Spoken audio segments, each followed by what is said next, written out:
கவிதை ரசிகன். கவிதை ரசிகன் கவியரசு கண்ணதாசனின் தமிழ் வாழ்த்துக்கள்.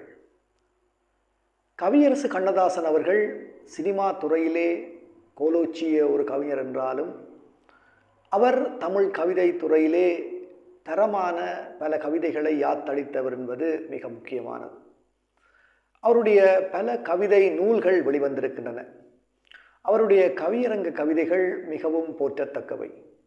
சினிமா துறையிலே அவர் அதிகம் செல்வாக்கு செலுத்தி இருந்தாலும் அவருடைய கவிதை முயற்சிகள் மிகச்சிறப்பாக அவருடைய காலத்திலே இடம்பெற்றிருந்தன. அவருடைய அநேகமான கவிதைகள் யாப்பு மரபு கவிதைகள் தான், ஓசை வயப்பட்ட கவிதைகள் தான். அதிலும் சில சந்த வடிவங்களை, சில யாப்பு வடிவங்களை மிகவும் லாபகமாகவும் அநாயசமாகவும் பாடுகின்ற தன்மை கவியரசு கண்ணதாசனுக்கு கைவரப்பெற்றிருக்கிறது. அவருடைய கவிதை தொகுதிகளிலே மிகவும் தரமான பல கவிதைகள் காணப்படுகின்றன. அவருடைய 3வது கவிதை தொகுதியிலே பல கவியரங்க கவிதைகள் இடம்பெற்றிருக்கின்றன. பல கவியரங்கங்களிலே அவர் அவ்வப்போது பாடிய கவிதைகள் இடம்பெற்றிருக்கின்றன. அநேகமாக அவருடைய எல்லா கவிதைகளுமே தமிழ் வாழ்த்து அல்லது தமிழ் தாயை வாழ்த்தி தமிழை வாழ்த்துகின்ற ஒரு வாழ்த்தோடு தான் அவர் தன்னுடைய கவியரங்க கவிதைகளை ஆரம்பிக்கும் வளமையை கொண்டிருந்தார். அவ்வாறு வெவ்வேறு கவியரங்க கவிதைகளிலே அவர் பாடிய தமிழ் வாழ்த்துக்களை இங்கே நாங்கள் தொகுத்து பார்க்கிறோம். முதலிலே வெற்றி முரசு என்ற ஒரு கவியரங்க கவிதையிலே தேவருக்கு மூத்தவளே, செங்கதருக்கு அடுத்தவளே, தென் நிலவு கிளையவளே, திருவளர்த்த பூமகளே, தென்னலடும் பிறந்தவளே, தென் மதுரை அடைந்தவளே, அகரமெனும் குடிசையிலே ஆரம்பமானவளே, ஆரியர்தம் வாய்மொழிக்கும் அடைமொழியாய் நின்றவளே, காலமெனும் காட்டாற்றில் கரையேறி வந்தவளே, காவியப்பூங்காவினிலே ஓவியமாய் வளர்ந்தவளே, தொல்காப்பியன் மனதில் தொட்டில் கட்டி கொண்டவளே, பல்காப்பியங்களிலும் பருவமகள் ஆனவளே, உயிரெழுத்தை மாலையிட்டு மெய்யெழுத்தில் புகுந்தவளே, வல்லினத்தில் உரமேற்றி வாழ் கொடுத்த தன்மகளே, மெல்லினத்து மெல்லியர்க்கும் மெருகேற்றும் மென்மொழியே, இடையினமாய் நிற்பவர்க்கும் மின்முகத்தால் அருள் கொடுத்து படையினமாய் ஆக்கி வைக்கும் பைந்தமிழே, ஒரு கவிஞன் தாயார் மடியிருந்து தங்கமணி கையெடுத்து தனப்பால் குடிக்கையிலே தன்பாலும் கொடுத்தவளே, மனப்பால் குடித்த அவள் குடித்தவற்றை வடித்து வைக்கும் நினைப்பால் எழுதுகிறான், நீ அதனை கவிதையென அணைப்பாயேல் உயிர் பெறுவான், அம்மா நின் தாழ் வணக்கம் என்று பாடுகிறார்.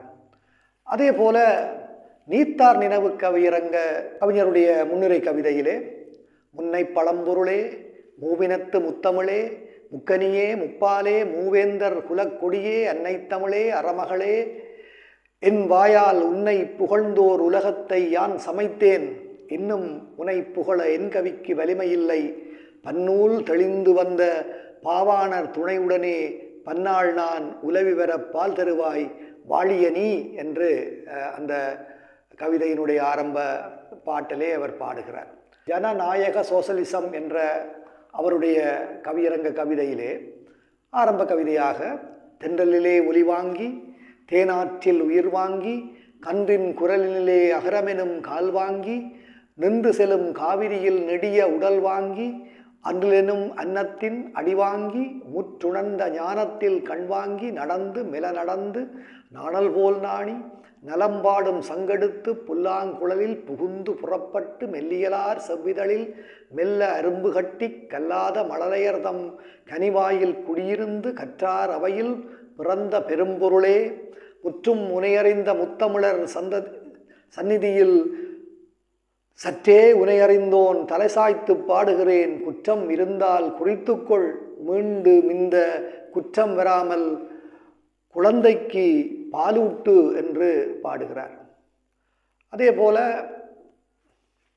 மறுமலர்ச்சி என்ற அவருடைய கவியரங்க கவிதையிலே ஆயர்கை புல்லாங்குழலில் அமைந்தெழுந்து தாயர்கை வளையலிலும் சலங்கையிலும் குடிபுகுந்து கோயில் மணி ஓசையிலே கொஞ்சித் தவழ்ந்து வந்து சேயின் மணிவாய்ச் சிறகை விரித்தெழுந்து பூஞ்சிட்டு போல்வான் புறத்தே பறந்து வந்து அப்பனுக்கு கணக்காகி ஆட்சியர்க்கு பாட்டாகி ஒப்பரிய தாயார்க்கு ஒப்பாரி கலையாகி தப்பி பிறந்து வந்த தங்கமென தாய் உரைத்த இப்பாவி கவி மகனை ஈன்றெடுத்த செந்தமிழே, நீ இலையேல் நான் இல்லை, நிலமிலையேல் பயிரில்லை, தாயுனக்கோர் வாழ்த்து தருகின்றேன் நீ வாழ்க என்று பாடுகிறார்.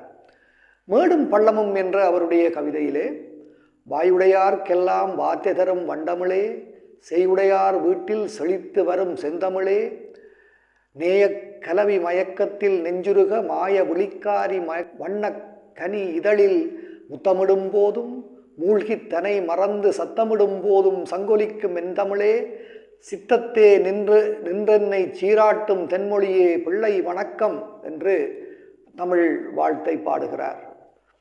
நாடாரை நாடினேன் என்ற அவருடைய கவியரங்க கவிதையிலே, கைமேல் களிபடைத்து கருணை மழை பொழிந்து மைவார் குழல் கன்னி மனம்போல் கவி குதித்து நெய்வாசமாக நிறைந்த சபை மணக்கச் செய்வாயே, என்னை சீராட்டும் செந்தமிழே, வைவாரை வாழ்த்தும் மகளிர் குல விளக்கே, ஒல்கா பெரும் புகழை உன்னால் யான் பெற்றுவர நல்காய் வரம் உனக்கு நல்ல மகன் வணக்கம் என்று அந்த வாழ்த்து கவிதையை பாடுகிறார். கவியரங்க முன்னுரை இன்னும் ஒரு கவிதையிலே, கதிர்படித்து புலம்பு விளக் கடல் குதித்து சூடாற்ற முதுமைமிகு நிலப்பரப்பின் முதற் பிறப்பு தோன்றிவிட நதி வருமுன் மணல் தருமுன் நலம் வளர்த்த தமிழனங்கே, மதுரை பதிமதுரை பெருவெளியில் பாண்டியர்கை பார்த்தவளே, நின்னை யான் வணங்குவதும் நீ என்னை வாழ்த்துவதும் அன்னை மகற்கிடையே அழகில்லை என்பதனால் உன்னை வளர்த்து வரும் உன் புகழ் சேர் தென் புலவர் தன்னை வணங்குகிறேன் தமிழ் புலவர் வாழியரோ என்று பாடுகிறார். இவ்வாறு அவருடைய பல்வேறு கவியரங்க கவிதைகளையும் அவர் தமிழ் வாழ்த்தோடு தான் ஆரம்பிப்பது அவருடைய ஒரு வளமையாக இருந்திருக்கிறது. எனவே இந்த ஒவ்வொரு கவிதையிலும் அவருடைய அந்த தமிழை வாழ்த்துகின்ற, தமிழினுடைய புகழை வந்து புகழுகின்ற அந்த தன்மையை பார்க்கின்றோம். இதிலே ஒரு சிறப்பு என்னவென்றால், இந்த கவியரங்க கவிதைகள் எல்லாமே அநேகமாக அரபு கொச்சக கலிப்பா என்று சொல்வார்கள், ஒரு கவிதை வடிவம். அந்த வடிவம் கலிப்பாவிலிருந்து சற்று வேறுபட்டு இருக்கின்ற ஒரு வடிவமாக இருக்கிறது. அந்த கவிதை வடிவத்திலே மிகவும் அநாயசமாக ஒரு ஆற்றோட்ட ஒழுங்கிலே அதிகமாக அவருக்கு கைவரப்பெற்றிருக்கிறது கண்ணதாசனுக்கு. அந்த கவிதை ஓட்டத்திலே, அந்த யாப்பிலே அவர் அந்த கவிதைகளை பாடும் பொழுது உண்மையிலே அதை எங்களுடைய கேட்டு கிறுகிறுத்து போகின்ற அந்த தன்மையை நாங்கள் பார்க்கின்றோம்.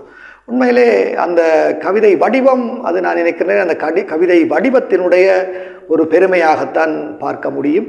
எனவே அவருடைய அந்த அநேகமாக அவருடைய எல்லா கவியரங்க கவிதைகளும் இவ்வாறான ஒரு தமிழ் வாழ்த்தோடு ஆரம்பிக்கின்ற ஒரு மரபை அவர் வளர்த்திருக்கிறார்.